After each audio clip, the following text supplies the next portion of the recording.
Ang kwento ni SP Otua Arnel, alon ng paninindigan.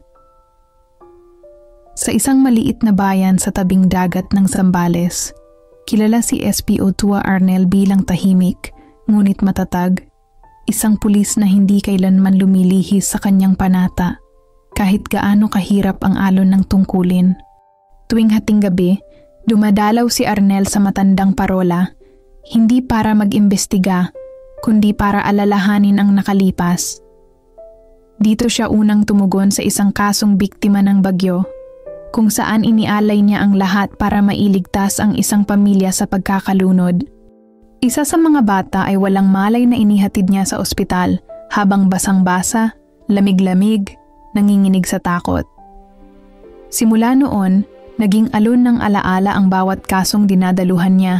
Ngunit dumating ang isang araw na kailangang pumili si Arnel between pagsunod sa utos ng nakatataas o pagtanggol sa isang kabataang inakusahan ng walang ebidensya. Pinili niya ang paninindigan kahit alam niyang may kapalit ito. Posibleng suspensyon, kahihiyan o paglayo ng mga kaibigan sa serbisyo. Sa huli, napawalang sala ang binatang iyon. At si Arnel, hindi kinilala sa entablado. Ngunit sa puso ng mga taga-bayan, siya ang naging simbolo ng pulis na hindi lang sumusunod, kundi tumitindig para sa tama. Sa bawat alon ng alaala, hindi siya natitinag.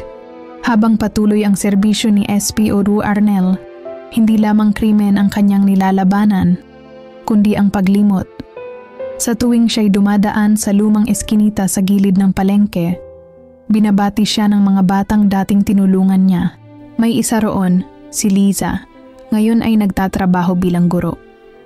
Noon, siya'y bata pa lang na nailigtas ni Arnel mula sa sunog ng isang abandonadong gusali. Sabi niya, kung hindi siya nakita ni Arnel, baka wala na siyang kinabukasan. Ngunit sa kabila ng mga pasasalamat, may mga gabi pa ring tinatablan si Arnel ng lungkot. Ang guni-guni ng mga kasong hindi niya nabigyang katarungan ay parang ulan na hindi tumitigil.